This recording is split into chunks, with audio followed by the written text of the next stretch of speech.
Ce matin, nous avons une petite entrevue avec l'expert en agriculture hors sol, Monsieur Clétus Wimbo. Bonjour. Bonjour madame. Ok, bienvenue chez nous. Merci beaucoup pour votre promptitude. Merci beaucoup. En fait, depuis quelques années déjà, nous avons commencé par entendre parler de votre nom un peu partout au Bénin et en Afrique. Et concernant l'agriculture hors sol, et on voudrait en savoir un peu plus. Alors, encore merci madame donc, pour votre interview. Clétus Wimbo m'appelle effectivement. Je suis ingénieur donc, des travaux énergétiques. Aujourd'hui donc beaucoup plus expert en agriculture donc hors sol. Expert et producteur, d'accord. J'ai mes propres fermes, je produis donc des tomates, des concombres et beaucoup de fruits et légumes donc en hors sol que nous vendons donc sur le marché national et à l'international, il faut le préciser.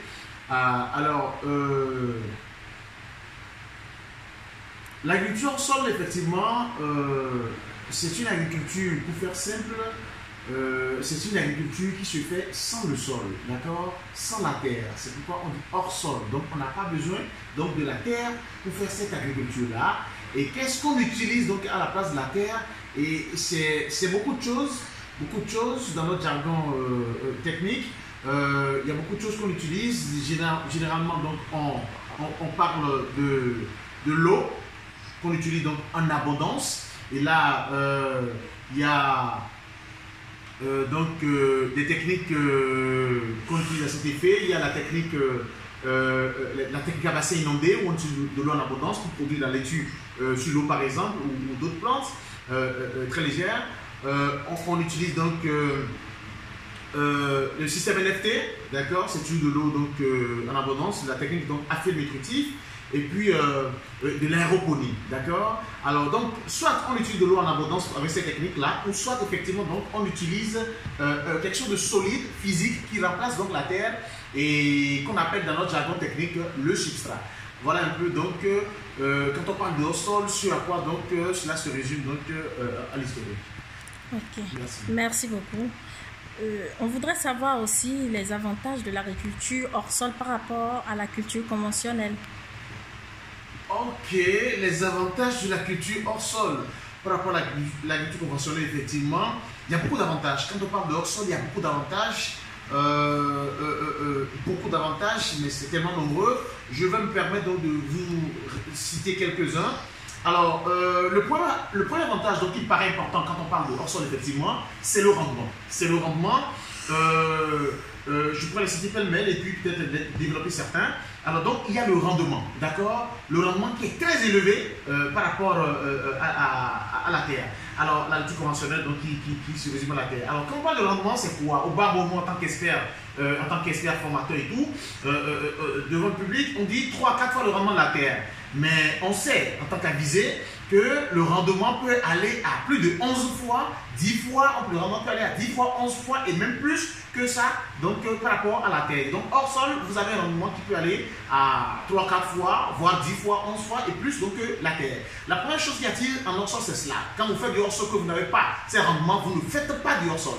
C'est cela. Parce que, bon, beaucoup s'amusent à la chose, c'est heureux, c'est super, mais il faut faire très attention. Nous autres, on est à un niveau professionnel donc très élevé et on continue encore de donc se parfaire, mais je peux vous dire que le premier aspect, la première chose qui intéresse donc en hors sol effectivement, c'est le rendement. Et quand vous faites du hors sol à un niveau professionnel, un niveau commercial, un niveau professionnel, vous devez avoir un rendement qui est de 3 4 fois le rendement de la terre, sinon un rendement qui va même à 10 fois, 11 fois le rendement de la terre, 7 fois même on vous dira, eh bien c'est possible en hors sol. Nous autres en tant que professionnels, en tant qu'experts de notre niveau, nous avons déjà ces résultats là et on s'améliore encore par la grâce de Dieu. Alors à part le rendement, effectivement, on pourrait parler donc de quoi?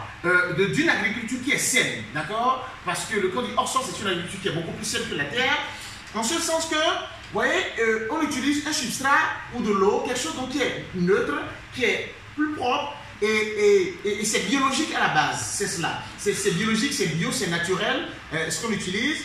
Alors, de ce fait, De ce fait, quand on ajoute donc nos engrais, qu'ils soient naturels ou chimiques, hors sol, c'est beaucoup plus intéressant. Beaucoup plus intéressant, surtout encore par rapport aux insectes. C'est cela aussi le hors-sol. C'est-à-dire que le substrat ou ce qu'on utilise donc pour remplacer le sol, c'est neutre à la base. Alors, donc ça n'intéresse pas les insectes. Ouais, dans la terre, il y a à manger pour tout le monde. Dieu a donné à manger à tout le monde dans la terre. Les insectes mangent dans la terre et les plantes aussi peuvent donc puiser de la nourriture dans la terre. Et les insectes, en venant chercher leur part, effectivement, et bien les insectes ont ce plaisir de voir qu'il y a un bonus pour eux dans les plantes, attaquent les plantes, commencent par sucer les plantes, et bien, qu'est-ce qu'il y a comme résultat? Vous avez vos plantes qui sont affectées, qui commencent à développer des maladies, vous êtes obligé d'aller chercher beaucoup d'insecticides, beaucoup de produits phytosanitaires pour pouvoir sauver votre production. Alors, mais le hors-sol, ouais, vous êtes dans un milieu neutre à la base. Les insectes peuvent venir vous visiter, d'accord? Mais quand ils viennent, ils cherchent à manger, ils ne trouvent pas à manger outre mesure, et bien les insectes repartent très vite. Donc les insectes n'ont pas le temps de vous embêter outre mesure. Est-ce que vous voyez un peu? Alors, donc ça fait que la qualité de la récolte qui est utilisée est beaucoup plus simple. Pourquoi? Parce que vous utilisez moins d'insecticides, moins de produits phytosanitaires, et nous on n'a même pas de mauvaises herbes en hors-sol à enlever. Est-ce que vous voyez un peu? Il n'y a pas de mauvaises herbes. Alors, quand il n'y a pas de mauvaises herbes, ça veut dire que vous n'utilisez du coup pas d'herbicides. Donc ça vous fait encore des insecticides, des produits phytosanitaires donc en moins. Donc tout ça mis ensemble, le résultat donc, de votre production, elle est beaucoup plus saine, elle est beaucoup plus intéressante. Donc voilà encore l'autre avantage du hors-sol. Alors l'autre avantage encore, je vous dis qu'il y en a tellement, c'est, comment dit-on, l'arrosage, l'économie d'eau en termes simples. L'économie d'eau, très simplement. Pourquoi? Parce que quand on dit hors-sol, d'accord, nous, on peut estimer, d'accord, le volume d'eau qu'on utilise pour une production. On peut estimer ça avec une précision donc plus ou moins acceptable et puis donc démarrer une production et la finir aisément. Alors, cela dit quoi? Nos amis qui sont dans le conventionnel, eh bien, le coup de soleil est très élevé. Les plantes sont souvent affectées donc par les rayons solaires et les plantes sont souvent faibles dans la journée. Il y a plusieurs arrosages qui se font.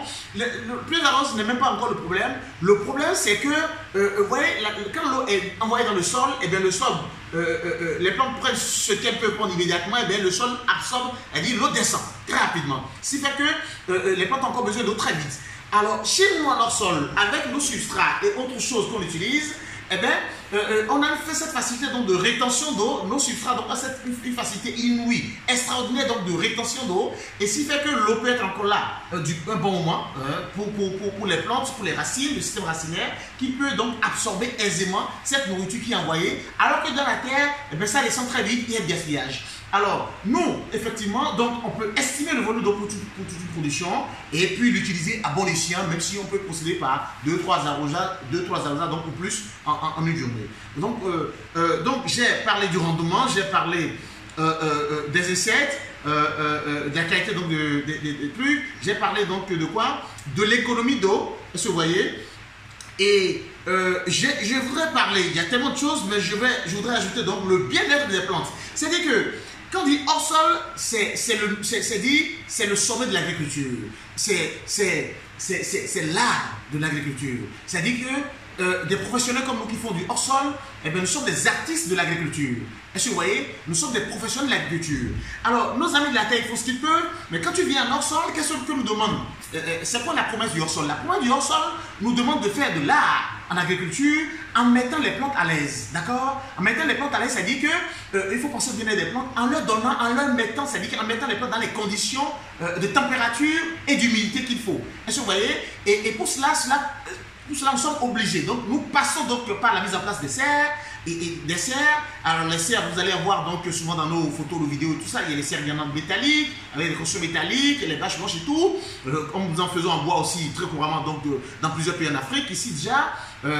Et puis, quand vous mettez en place les serres, c'est quoi l'objectif de la serre? C'est de pouvoir contrôler facilement donc, la température et l'humidité pour le bien-être des plantes. Et bien, quand les plantes peuvent, on peut donner aux plantes leur température et leur humidité relative, eh bien, les plantes sont à l'aise. Si il y a des valeurs à contrôler, hein, en tant qu'experts, nous autres, en fonction donc, des différents types de plantes qu'on a dans nos différents projets, on sait donc quelle température il faut donner à telle plante à tel moment, quel niveau d'humidité il faut donner à telle plante, parce que ce n'est pas forcément la même chose pour toutes les plantes. Donc ça, c'est une expertise avérée pour comprendre tout ça. Alors, donc, on essaie donc de veiller à ces choses-là pour différents types de plantes et on met les plantes à l'aise. Et avec nos substrats, eh bien, les plantes peuvent vous donner tout ce qu'elles ont à donner.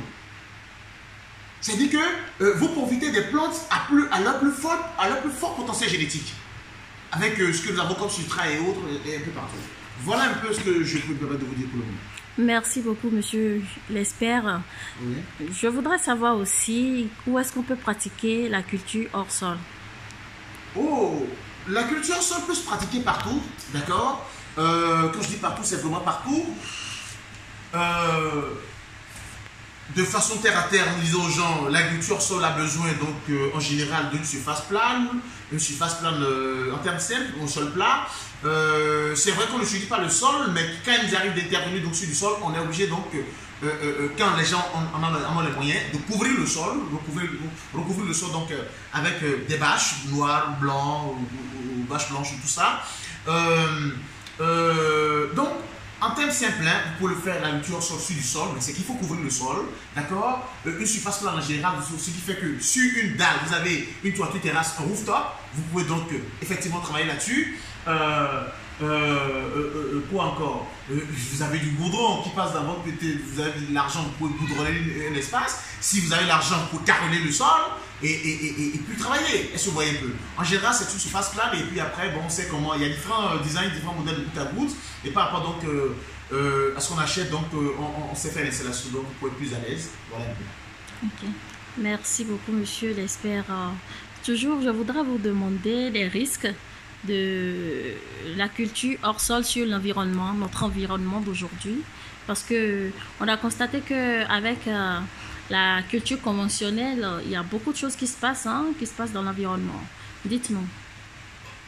Oh, les impacts sur l'environnement, j'en ai parlé un peu avec l'économie d'eau. Vous savez, je ne suis pas expert environnementaliste, mais je peux, pour le peu que je peux vous dire, c'est quoi? Moi, je trouve que c'est l'économie d'eau. C'est l'économie d'eau. C'est pour ça que le hors-sol est très appuyé par même les gouvernements dans d'autres pays, très avisés, dont les gouvernements sont hyper avisés. Parce que quand on fait du hors-sol, vous faites l'économie d'eau, comparativement à nos amis de la Terre. C'est fait que vous puisez très peu les ressources, donc les réserves d'eau du sol de votre pays. Est-ce que vous voyez? Alors, donc, les gens qui font du hors-sol dans des pays où les gens sont hyper avancés dans le hors-sol, le gouvernement appuie même les gens qui font du hors-sol en subventionnant les histoires d'irrigation goutte à goutte, la tuyauterie goutte à goutte et tout, parce qu'on fait de l'économie d'eau. Alors je trouve que, parce qu'il y a donc très peu d'eau qui est puisée du sol, et c'est l'avantage principal qui me marque moi. À part cela, il y a effectivement très peu de produits phytosanitaires qu'on utilise. On utilise très peu en hors-sol, parce que c'est vrai qu'on fait des essais pour protéger les plantes pour les essais et tout, mais ce qu'il faut reconnaître, c'est que plus une plante grandit, plus elle-même appelle des insectes. Donc, on est obligé donc d'en utiliser parfois pour pas de prévention, d'accord, mais très peu. Alors, donc, le fait d'utiliser la vision du hors-sol, pour nous autres experts qui sommes avisés, la vision du hors-sol, c'est d'utiliser de ne plus du tout utiliser les produits phytosanitaires, les insecticides. Est-ce que vous voyez un peu? C'est la vision, c'est la promesse, le hors-sol le permet. Il nous arrive parfois de faire des sites comme cela. Ça dépend des zones et puis des possibilités. Mais laissez-moi vous dire que même si on en utilise encore aujourd'hui, eh bien, on en utilise très peu. Très peu, et ce qui fait que je trouve qu'avec cela déjà ça fait un avantage positif aussi sur l'environnement, parce que les phytosanitaires, tout ça, c'est le truc effectivement qui affecte plus ou moins l'écosystème, ou je ne sais pas trop. Maintenant, qu'est-ce qu'il faut dire encore comme impact sur l'environnement? Impact sur l'environnement, vous savez, c'est des plantes qu'on met en œuvre, donc quand on dit plante, tout ce qui est plante appelle généralement du CO2, a besoin généralement du CO2, du dioxyde de carbone, et nos plantes, donc, les plantes en général donc, prennent du carbone, parce qu'elles en ont besoin, et nous laissent donc du dioxyde, donc que nous autres êtres humains, nous respirons souvent. Cela dit, plus il y a des gens qui font du hors-sol, moins notre environnement serait pollué. Vous voyez, parce que chez nous ici, avec tout ce qui sort comme dioxyde de carbone de nos motos, de nos voitures et tout ça, eh bien, tout ce qui est plante naturellement prend une bonne partie et puis on peut donc derrière avoir des pluies. Bon, il y a beaucoup d'autres choses, c'est le peu que je peux donc partager avec vous pour le moment. Merci beaucoup. Oui. Et en agriculture au sol, souvent on voit sur vos photos, les vidéos aussi que vous êtes beaucoup plus focalisé sur la culture de la tomate hors sol. Et je voudrais vous demander si c'est uniquement la tomate qu'on pourrait faire en hors sol. Ah non, je suis moi-même un grand producteur par la grâce de Dieu donc de beaucoup de choses. Donc je fais de la tomate, je fais des concombres, je fais de la laitue, je fais beaucoup d'autres choses, du poivron aussi. Donc si en fonction du marché, moi je travaille beaucoup donc à l'international, donc j'ai visé le marché, en fonction du marché je produis. Mais laissez-moi vous dire qu'effectivement n'importe quelle plante peut marcher en hors sol. Toute plante qui existe au monde peut marcher en hors sol. D'accord. Aujourd'hui, en Europe ou en Asie, les gens font même déjà des papayers hors sol. Est-ce que vous voyez? Le truc avec le hors sol, on se concentre souvent sur le maraîchage. Le maraîchage, tous les produits maraîchers, parce que c'est des plantes légères qui peuvent pousser en moins d'un an. Vous pouvez récolter ce que vous voulez en moins d'un an ou légèrement tout d'un an. Et puis on peut déraciner les plantes, les jeter et puis reprendre une nouvelle production. Donc c'est pour des plantes comme ça que le hors-sol est super intéressant et super avantageux. Vous n'avez pas à vous gêner outre mesure. Donc n'importe quelle plante, tout ce que les jardiniers font, on peut les faire en hors-sol. Est-ce que vous voyez? Du piment, de la carotte, betterave, je sais pas moi. Tout ce que les gens aiment en Afrique, là, tout ce qui est production maraîchère, on peut le faire. D'accord? Après, c'est à chacun de voir son marché, de voir ce qu'il veut produire, ce qu'il a envie donc de produire. Alors, de l'autre côté, les arbres peuvent marcher en hors sol, s'il vous plaît. Un manguier peut marcher en hors sol. Un papayer peut marcher en hors sol. Un arbre d'acajou peut marcher en hors sol. Un arbre de café peut marcher en hors sol. Un arbre de cacao peut marcher en hors sol. D'accord? Mais pour les arbres, d'accord, sur à quoi on se résume, c'est de faire leur pépinière avec le matériel hors sol. Parce que, alors là, ça c'est encore notre business dans notre business. C'est-à-dire que quand vous pouvez, vous maîtriser l'art de la pépinière, quand je vous forme, vous suivez mes formations, que je vous donne l'art de faire la pépinière et que vous maîtrisez cet art, eh bien, ça peut vous rendre multimillionnaire en hors sol.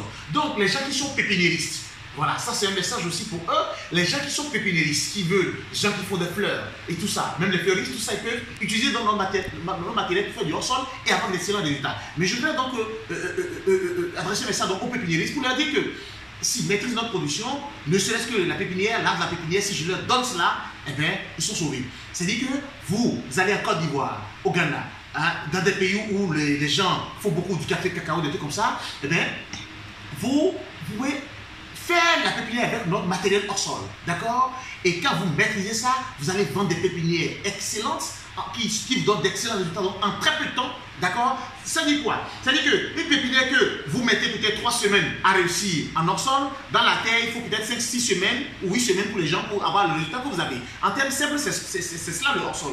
On a d'excellents résultats avec notre matériel en très peu de temps. Donc, café, cacao, tout ça, les gens peuvent faire du business avec ça, faire les pépinières, vendre en Côte d'Ivoire, au Ghana où nous intervenons, au Nigeria, au Mali, dans tous les pays en Afrique, et se voyez, et ainsi de suite. Voilà un peu ce que je peux vous dire. Waouh, je suis super excitée.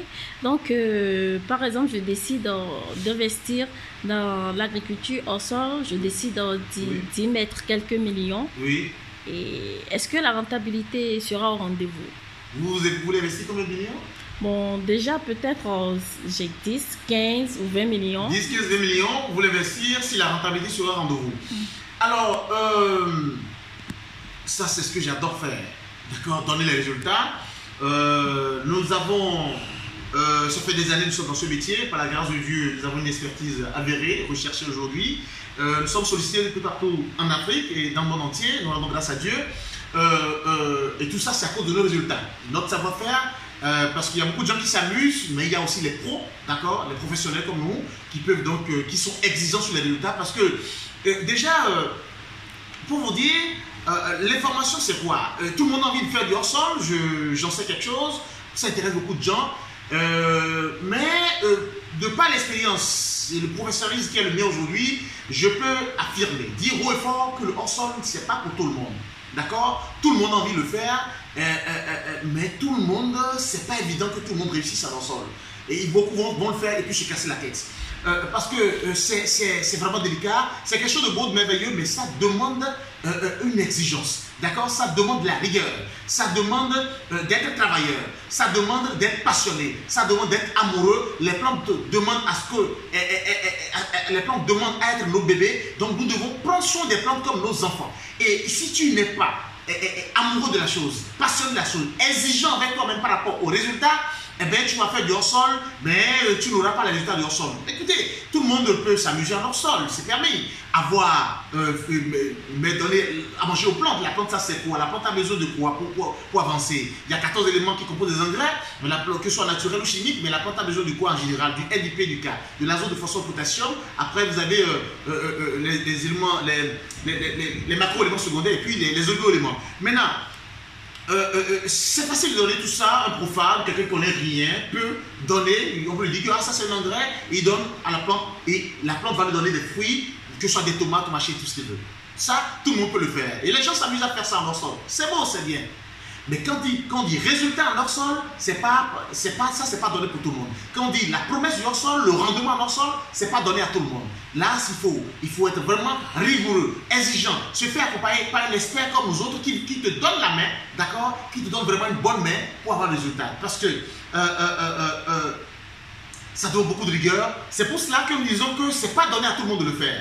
Écoutez, il y a des gens qui viennent à nous avec des millions que nous filtrons et à qui nous sommes obligés de dire non.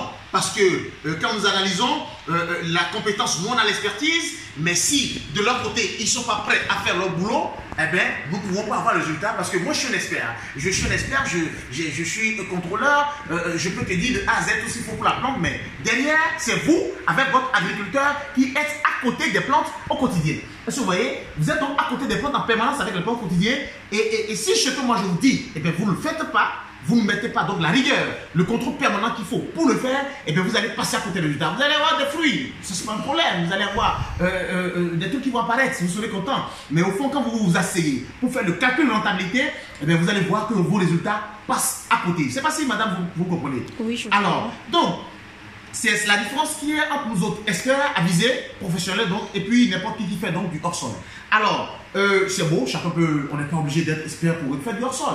Alors, on peut s'amuser à la maison sur sa dalle quand c'est juste une consommation domestique, mais quand on rentre dans une production commerciale sérieuse pour obtenir donc des résultats, comme on le fait, nous on a l'habitude de le faire donc dans notre pays, dans beaucoup de pays africains et à l'international, je peux vous dire que vous avez 10-15 millions pour vous mettre en hors-sol, oui. Si c'est moi, Clétus Wimo, avec l'expertise que j'ai aujourd'hui par la grâce de Dieu, on se met ensemble donc pour travailler et que vous avez donc la rigueur que je demande, le suivi que je demande à votre niveau, vous êtes prêt donc à faire le boulot, à jouer le jeu, eh bien vous allez avoir d'excellents résultats avec moi. Alors qu'est-ce que je sais faire aujourd'hui en tant qu'expert, par la grâce de Dieu? Quand on prend 10-15 millions, quand on dit pour aller 10-15 millions, ben moi je peux assimiler déjà ça à un projet de 500-600 mètres carrés. Hein? 500-600 mètres carrés dans d'autres pays comme le Togo, les gens parlent de 1 lot. Sinon même des trucs de 500-600 mètres carrés, on va quand je suis avec des gens qui s'y connaissent un peu, on peut dépenser même jusqu'à 50 millions. Pour faire du 500 mètres carrés ou du 600 mètres carrés. Ça c'est un niveau très élevé. Alors, mais ce que je fais avec le commun des gens, 10-15 millions, même 4 millions, 4-5 millions, on est déjà dans un projet 500-600 mètres carrés. Alors, que promet donc les résultats, hein? Que promet donc la récolte? Alors, sur 500-600 mètres carrés, ce que nous savons faire et que nous faisons au quotidien, c'est de vous donner donc, on a différentes formules de production, effectivement, donc la formule la plus simple vous donne du 6 tonnes 800 à la récolte, du 6800 kg de tomates à la récolte, d'accord, pour 500 ou 600 mètres carrés, on sait faire ça, d'accord, avec donc les moyens de bord, autour de 4 millions, 5 millions, vous pouvez donc vous aventurer tout cela. Bon, et là encore, attention, c'est sans les serres, parce que quand on rentre dans les affaires du serre, et ça c'est encore relatif. Alors, je parle de 6 tonnes 800 pour une production donc simple, banale, de 650 mètres carrés. Ça c'est la formule la plus simple que nous savons faire. Après, il y a une formule professionnelle, une formule donc plus élevée, professionnelle non commerciale, où nous faisons actuellement déjà plus de 15 tonnes 300. Ce qu'on promet, d'accord? À la récolte, c'est du 15 300 kilos. Donc, ça fait du 15 tonnes 300 par récolte. Par récolte, au bout de 4 mois, 5 mois, 4 mois, 5 mois, déjà, moi, j'ai bouclé ça. Par la grâce de Dieu, j'ai bouclé 15 tonnes 300 sur 500 mètres carrés. Alors que quelqu'un qui met juste peu de moyens, peu de millions seulement, on peut lui faire du machin. Du 6 tonnes 800, mais les gens avec qui on fait du 15 tonnes 300, ça c'est une position hautement professionnelle. Il y a encore plus professionnel que ça, mais professionnel déjà ou acceptable. Mais là, ça vous demande, ça pourrait absorber votre argent 15 millions, 10-15 millions. 10-15 millions, 20 millions, c'est peut-être déjà un peu trop, ça dépend des conforts qu'on ajoute. D'accord? Donc, c'est vous dire que quoi? Nous, on a différentes formules de production en fonction du budget des gens. Le hors-sol, c'est quelque chose qui demande beaucoup d'argent. Donc, on essaie de travailler avec le budget des gens, voir quelle formule on peut leur appliquer donc, pour avoir donc, des résultats plus intéressants à chaque fois. Mais quand je prends ces résultats, je prends ces deux résultats qu'on appelle très souvent. Qu'est-ce qu'on a comme rendement, c'est-à-dire que comme argent à la fin? Vous avez un bénéfice, je dis un bénéfice pour les tomates, d'accord? Un bénéfice donc qui varie entre 10 millions et 25 millions par an. Wow. Entre 10 millions et 25 millions par an. Donc, nous, on a différentes formules de précision. C'est important que les gens le sachent. Écoutez, même avec son 12 000 francs CFA déjà, vous faites du hors-sol avec nous. Parce que vous voyez, donc on a des formules domestiques, d'accord, pour les gens qui s'amusent à la maison, et des formules donc commerciales. Est-ce que vous voyez un peu? Dans tous les cas, il y a différents trucs, et en fonction donc de chaque personne, de chaque individu, de chaque site, je peux toujours changer les choses. Et ça, on a beaucoup de choses dans notre sac. Donc, c'est ce qu'on peut faire en tant que professionnel. Il faut pouvoir être modulable, si vous voulez, dynamique, pour pouvoir donc s'adapter donc à chaque besoin. Voilà un peu. Merci. Merci beaucoup, Monsieur Clétus Wimbo. Oui. Et nous sommes pratiquement, excusez-moi, à la fin de cette entrevue. Oui. Et je voudrais avoir votre mot de la fin. Alors, mot de la fin, il y a beaucoup de choses à dire. Aujourd'hui, il y a des gens dans nos pays africains et un peu partout dans les pays européens où moi je circule, les pays asiatiques et autres. Il y a beaucoup de gens, mais revenons donc à notre Afrique, puisque nous bâtissons donc notre Afrique. Il y a beaucoup de gens qui ont l'argent, qui ont des millions, des milliards, des gens qui ont des réserves d'argent et qui ont envie d'investir, d'accord? Qui ont envie de fructifier cela, de valoriser cela. Écoutez, au Nigeria, à côté, il y a des projets de centaines d'hectares, d'accord? Il y a plusieurs projets de centaines d'hectares, il y a des projets de dizaines d'hectares, ainsi de suite. Donc, il y a des gens qui ont des moyens et qui ne savent pas ce dans quoi ils vont investir parce qu'aujourd'hui, avec nos pays, comment ça se gouverne et tout ça, les gens ont peur d'investir. Mais je peux dire aux gens que vous avez le million ou que vous avez plus du million et que vous avez donc envie d'investir, eh bien, l'agriculture hors sol est un bon secteur pour investir, est un secteur prometteur. Écoutez, nous on circule partout dans le monde entier. Aujourd'hui, tous les experts dans le monde entier disent, les professeurs d'université avisés qui en savent quelque chose sur le hors sol, les experts dans les organismes internationaux et tout ça, disent que l'avenir de l'agriculture, surtout l'agriculture, l'avenir de l'agriculture en général, surtout le maraîchage, je voudrais dire, est basé sur le hors sol. Ça veut dire quoi? Que tous ceux qui pratiquent l'agriculture, tous ceux qui sont passionnés pour l'agriculture aujourd'hui, qui souffrent dans la terre, eux tous, ils vont venir au sol. Qu'ils aient les moyens ou pas, ils vont se convertir au sol.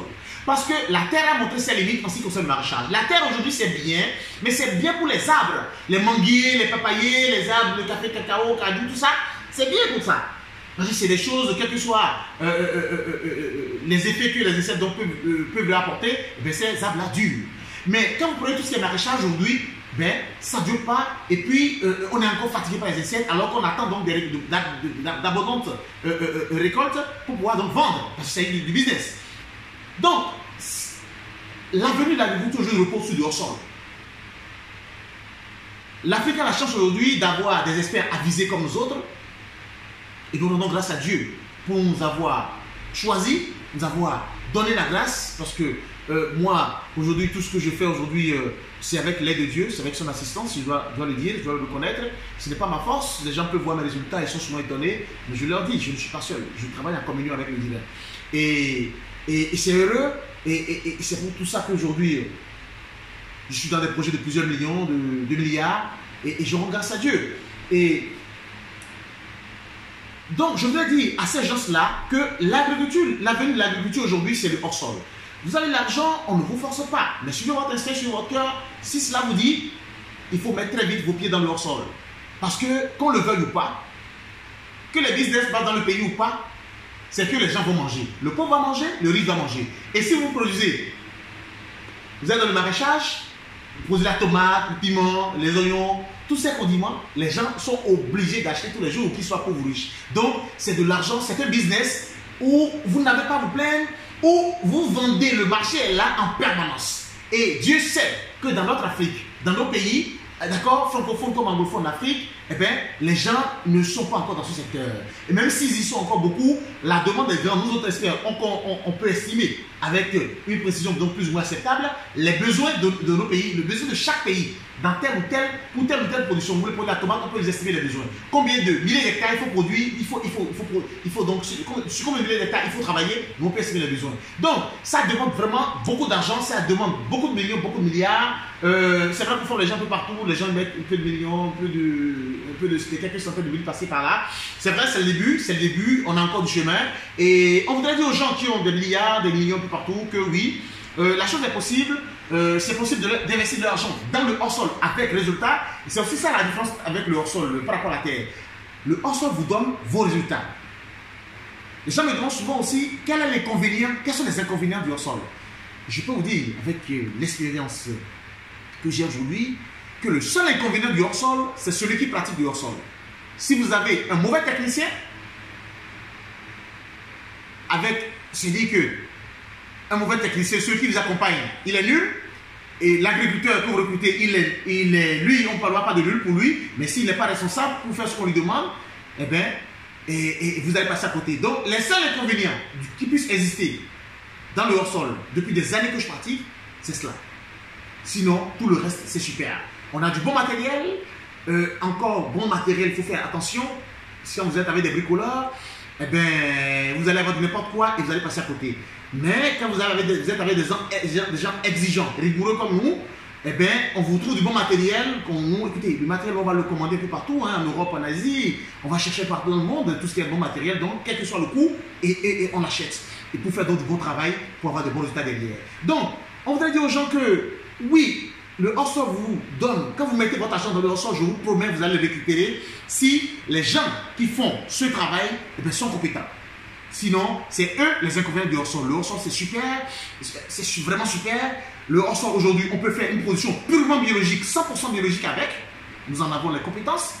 On peut faire une production hydroponique, c'est-à-dire qu'une production donc mélangée avec des engrais chimiques et les engrais naturels et avoir d'excellents résultats. Le hors-sol a ses engrais, nous n'utilisons pas les engrais de la terre, le hors-sol a ses engrais, d'accord? Donc quand, tout ça c'est des détails, ça demande beaucoup de précision, c'est des choses très pointues, et bien quand vous faites ce qu'il faut, vous donnez vraiment aux plantes hors-sol ce dont elles ont besoin, et bien vous avez d'excellents résultats et vous pouvez récupérer votre argent derrière, que ce soit des millions, que ce soit des centaines de mille, que ce soit des dizaines de mille, que ce soit des milliards, et bien c'est possible. Je voudrais dire aux gens, humblement, que ce que nous faisons aujourd'hui, de façon pratique, en hors-sol, nous sommes à plus de 300 tonnes à l'hectare. Je dis bien, plus de 300 tonnes à l'hectare. Pendant que, ça c'est ce que moi, Clétus Wimbo, j'ai l'expérience, je suis avisé, j'ai l'expertise pour cela, d'accord? Je fais aujourd'hui plus de 300 tonnes de tomates à l'hectare. Pendant que dans la terre, les gens, quand ils ont produit et qu'ils sont contents, je dis bien qu'ils ont produit et qu'ils sont contents, c'est du 30 tonnes à l'hectare. Si c'est parfois une super heureux, c'est 40 tonnes à l'hectare. Pendant que moi, en hors-sol, je fais plus de 300 tonnes à l'hectare en formule commerciale, en formule professionnelle. D'accord? J'ai une formule plus simple où je suis à 136 tonnes, plus de 136 tonnes. D'accord? Ça, c'est une formule plus simple, ça dépend du budget que vous mettez sur la table. Eh bien, je fais la formule domestique, la formule simple avec vous. Je fais même en formule simple, je suis à plus de 136 tonnes à l'hectare. Ça veut dire quoi? 120 tonnes déjà, ça fait, quand on suppose que les gens font de 30 tonnes à l'hectare, 120 tonnes, ça fait quoi? Ça fait 4 fois déjà le rendement de la terre. D'accord? Ça, c'est ma formule simple, ça. Ça, c'est quand vous n'avez pas grand moyen, on fait avec des trucs simples. Voilà un peu ce que je peux faire. Mais quand vous mettez un peu du bon paquet sur la table et qu'on se met on rentre un peu dans le professionnel, je peux faire plus de 300 tonnes à l'hectare. Super. D'accord? Nous le faisons déjà. D'accord? Et donc, sur 500 mètres carrés, cela revient. Parce que un hectare, ça fait 20 fois 500 mètres carrés. Sur 600 mètres carrés, donc, ça fait donc du 15 tonnes 300. C'est ce que j'ai appelé tout à l'heure. Du 15 tonnes 300, donc sur 500 mètres carrés, en formule commerciale. Donc, multipliez ça par 20. Multipliez 15 tonnes 300 par 20. Vous voyez que vous êtes à plus de 300 tonnes à l'hectare. Ça, c'est ce que je promets aux gens. C'est ce que je sais faire. Et ce n'est pas ma force. C'est Dieu qui me guide. C'est Dieu qui ne guide pas. C'est lui qui m'a montré ce chemin. Et il me donne toute la force, toute l'énergie donc pour pouvoir aider ceux qui me font confiance, ceux qui lui font confiance aussi. Donc vraiment merci beaucoup pour votre temps, pour votre énergie et que Dieu nous aide, qu'il continue de nous aider donc dans ce métier. Ainsi soit-il. Merci beaucoup monsieur. Merci beaucoup madame et vraiment contente. Et à bientôt. À bientôt. Ouais. Au revoir. Au revoir. Ouais.